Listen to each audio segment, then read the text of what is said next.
Hello, Vlogmas, and this is day 13. You may have noticed that I missed yesterday, and yeah, I got sick, and I've been fighting off for a week, and I thought part of what I would talk about today is December is a time of very, very busy schedules. It's also a time where the flu goes around. I didn't have flu, I had a cold, which triggered some of my chronic long-term autoimmune problems. And I just want to say is that if you are a person who has the ability to take a day off of work with pay, that's a big privilege. And one of the reasons why I stay with the job that I do is because I get sick time and I don't have to drive far, which also can trigger the balance problems that I have. And realize that sometimes you should just take a day and stay home, maybe be in bed. I did a little bit of that. The other thing is, sometimes when we're sick, we go to work because we think that it's important to be there and that people can't survive without us. Only you're passing the germs around. And I probably got this at work. My husband got it before me at work, where people came to work because there was no one else to do the job, which is pretty typical of most employers. And it just gets passed around and around, and it eventually costs the company a lot of money. So take care of yourself.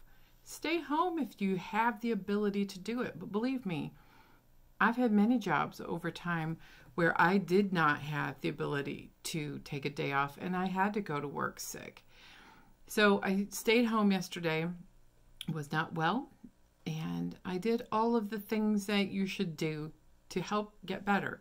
I have medicine programs from my doctor, and I took them. I have an appointment this next week just to follow up. I also slept more, went to bed early, ate foods that were healthier for me and a couple that were not. And I didn't go places. I tried to exercise, and you shouldn't exercise when you're sick. So I didn't do that the last couple of days. And you know what? I'm starting to feel a little bit better. So you may also notice my hair is getting long. And so with the sickness, made me realize I need to do things like schedule a hair appointment and make sure I'm going to the dentist and that I have time blocked off from my schedule to take care of myself. The other part is you should drink more water. And the other thing is be in contact with your friends and family. Even though you don't feel good, just let them know, hey, off the grid a little bit, but I'm all right. I'm just a little under the weather. And I have to also slow down. Even when I'm at home, I'm like, usually do things in 15-minute increments, and I feel like I have to do a lot because I have to go to work or I'm going to be at work, and I need to do things like, always be cleaning and always be making and always be doing things, and you don't. Now, because I get bored easy, I did a few very safe handwork projects, but I don't run a big sewing machine, or I don't use scissors, or I don't use things. If I'm not 100%, don't do it. Don't go places. You could slip and fall on the ice around here. You could cut your finger. You could do, I'll be honest, when I'm sick and I do those kinds of things, I wind up throwing them out or reworking the whole thing and ripping it apart because it wasn't my best work. And I wind up going, why did I do that? So yesterday I watched Home Alone, got in the Christmas spirit, watched a few other holiday videos, spent a lot of time doing things that I enjoy, watching funny videos, playing some video games. Yeah, I had slow ones like Animal Crossing and things that don't make your balance off. But I also had the time to do some research. And so with all of that, before I got really sick, I was working on a reverse canvas. So today's theme is why I have a Cricut, and I have a Cricut maker. Why I spent the extra money and got the maker, because it has a rotary cutting blade where you can use it with fabric without any other preparation. Because of this long-term health problem that I've had with my middle ear since I was in my 20s, I have realized that there are some days I shouldn't be running sharp scissors, but the Maker is safe to run as long as I can run the computer safely. So reverse canvas. You buy a canvas and you take it all apart. You take the canvas off, and inside is a frame. And if you flip it around, you'll be surprised that it's actually a frame with molded edges. I was very shocked. I left the staples in because I liked how it looked, and I'm leaving it raw wood because I don't like painting or staining. I also found that the back is this cream color, but I'm using permanent vinyl. And I use this wonderful font, and I cut it out on my Cricut out of vinyl, put it on here. So now my decisions are, you glue it on the back, and I left a big space up here. And of course I got a wrinkle in there, but I think I can steam that out. I kept going, I wanted it to have an on-trend look. I mean, this is an on-trend type of thing to do. And I've been watching Making It on NBC. It's not the most fabulous show, but it has great ideas for on-trend. And I thought, well, maybe I should take some of these bottle brush trees out and somehow mount them, you know, one at a time outside of the package. But then I thought, you know, because it's pretty on-trend to have three-dimensional and then flat. But I thought, well, I don't want trees all the time.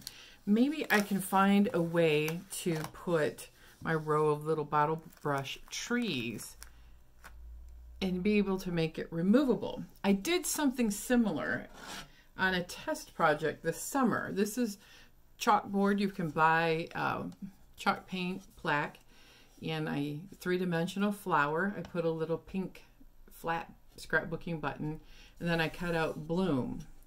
Now, this is a test. So a couple things. This is probably way too big for this. I don't like that, but I like the idea. This is also on with Scotch tape. I can take it off, change the flowers out with the season, or put bottle brush trees or whatever. So that's an idea.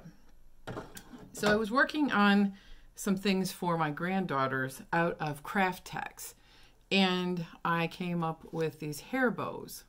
You can see craft text is a paper. It's this here. And it looks like leather. And I think it looks really cool with the stiffened felt. And I made a butterfly hair bow. But I thought something like this might look really good on my, oops, I dropped the frame, but that's okay. It might look really good on my welcome. I love butterflies. That's a good idea.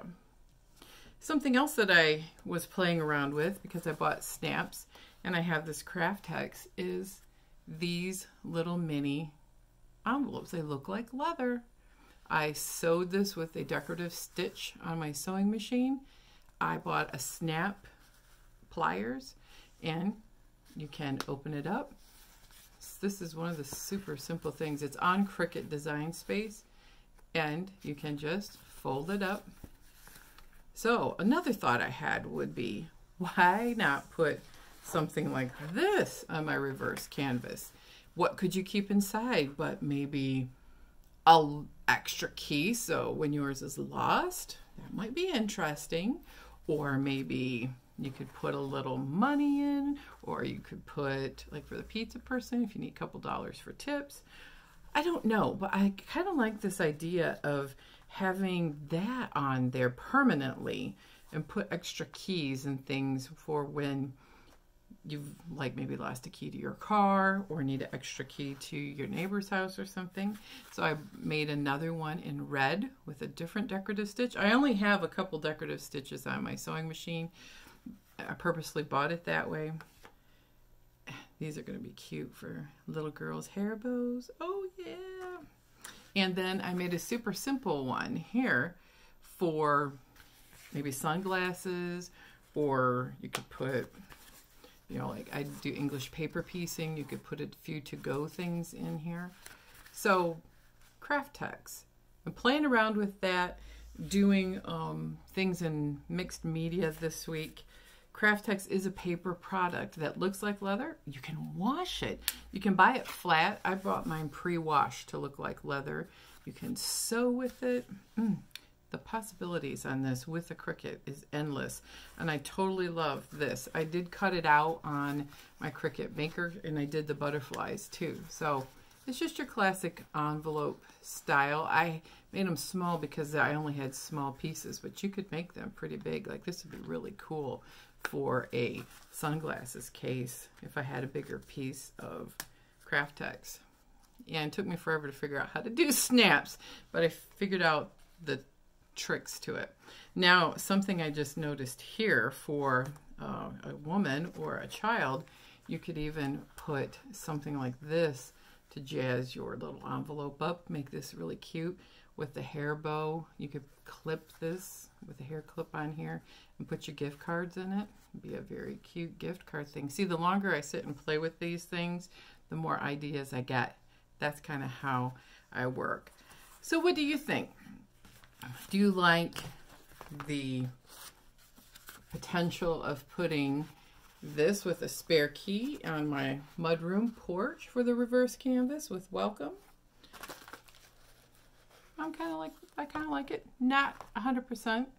Or would you be more on a dimensional thing, say the butterfly? I like it even off center like that and crooked. Keep it temporary so you can pop it off, and then maybe put some sort of a little clip on there so that in the winter months I can put my bottle brush trees. Possibilities are endless. So what would you do with that kind of a reverse canvas, or have you made one? Do you have any tips and tricks? Would you go more three-dimensional like this and make a paper flower? I would put it obviously a different color, but that's an option. So everybody have a great day.